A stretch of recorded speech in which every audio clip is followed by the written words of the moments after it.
Years ago, I was at JFK Airport, about to get on a flight, when I was approached by two women who I do not think would be insulted to hear themselves described as tiny, old, tough-talking Italian-American broads. The taller one, it's like up here, she comes marching up to me and she goes, "Honey, I gotta ask you something. You got something to do with that whole eat, pray, love thing that's been going on lately?" And I said, "Yes, I did." And she smacks her friend and she goes, "See, I told you, I said, that's that girl. That's that girl who wrote that book based on that movie." So that's who I am. And believe me, I'm extremely grateful to be that person, because that whole eat, pray, love thing was a huge break for me. But it also left me in a really tricky position moving forward as an author, trying to figure out how in the world I was ever going to write a book again that would ever please anybody. Because I knew well in advance that all of those people who had adored Eat, Pray, Love were going to be incredibly disappointed in whatever I wrote next, because it wasn't going to be Eat, Pray, Love. And all of those people who had hated Eat, Pray, Love were going to be incredibly disappointed in whatever I wrote next, because it would provide evidence that I still lived. So I knew that I had no way to win, and knowing that I had no way to win made me seriously consider for a while just quitting the game and moving to the country to raise corgis. But if I had done that, if I had given up writing, I would have lost my beloved vocation. So I knew that the task was that I had to find some way to gin up the inspiration to write the next book, regardless of its inevitable negative outcome. In other words, I had to find a way to make sure that my creativity survived its own success. And I did, in the end, find that inspiration. But I found it in the most unlikely and unexpected place. I found it in lessons that I had learned earlier in life about how creativity can survive its own failure. So just to back up and explain, the only thing I have ever wanted to be for my whole life was a writer. I wrote all through childhood, all through adolescence. By the time I was a teenager, I was sending my very bad stories to The New Yorker, hoping to be discovered.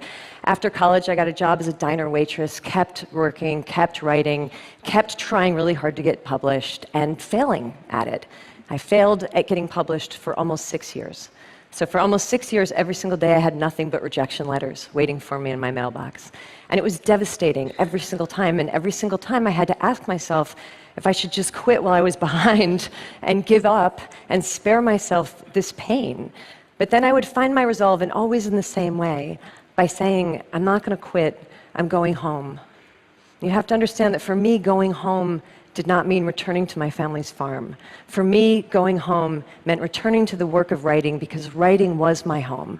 Because I loved writing more than I hated failing at writing, which is to say that I loved writing more than I loved my own ego, which is ultimately to say that I loved writing more than I loved myself. And that's how I pushed through it. But the weird thing is that 20 years later, during the crazy ride of Eat, Pray, Love, I found myself identifying all over again with that unpublished young diner waitress who I used to be, thinking about her constantly and feeling like I was her again, which made no rational sense whatsoever, because our lives could not have been more different. She had failed constantly. I had succeeded beyond my wildest expectation. We had nothing in common. Why did I suddenly feel like I was her all over again? And it was only when I was trying to unthread that I finally began to comprehend the strange and unlikely psychological connection in our lives between the way we experience great failure and the way we experience great success. So think of it like this. For most of your life, you live out your existence here in the middle of the chain of human experience, where everything is normal and reassuring and regular. But failure catapults you abruptly way out over here into the blinding darkness of disappointment.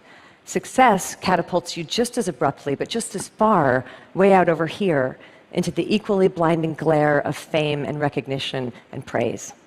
And one of these fates is objectively seen by the world as bad, and the other one is objectively seen by the world as good. But your subconscious is completely incapable of discerning the difference between bad and good. The only thing that it is capable of feeling is the absolute value of this emotional equation, the exact distance that you have been flung from yourself.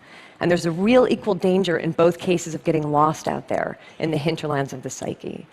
But in both cases, it turns out that there is also the same remedy for self-restoration, and that is that you have got to find your way back home again, as swiftly and smoothly as you can. And if you're wondering what your home is, here's a hint. Your home is whatever in this world you love more than you love yourself. So that might be creativity, might be family, might be invention, adventure, faith, service, might be raising corgis. I don't know. Your home is that thing to which you can dedicate your energies with such singular devotion that the ultimate result become inconsequential. For me, that home has always been writing. So after the weird, disorienting success that I went through with Eat, Pray, Love, I realized that all I had to do was exactly the same thing that I used to have to do all the time when I was an equally disoriented failure. I had to get my ass back to work. And that's what I did. And that's how, in 2010, I was able to publish the dreaded follow-up to Eat, Pray, Love. And you know what happened with that book? It bombed. And I was fine.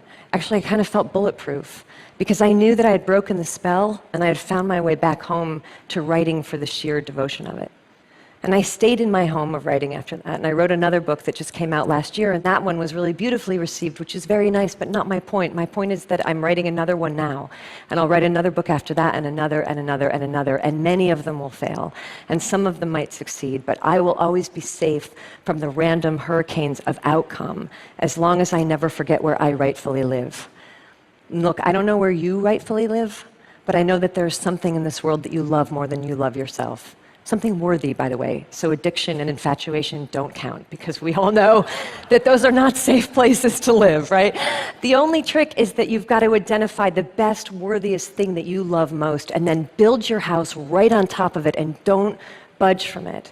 And if you should someday, somehow, get vaulted out of your home by either great failure or great success, then your job is to fight your way back to that home the only way that it has ever been done, by putting your head down and performing with diligence and devotion and respect and reverence whatever the task is that love is calling forth from you next. You just do that and keep doing that again and again and again, and I can absolutely promise you from long personal experience in every direction, I can assure you that it's all going to be okay.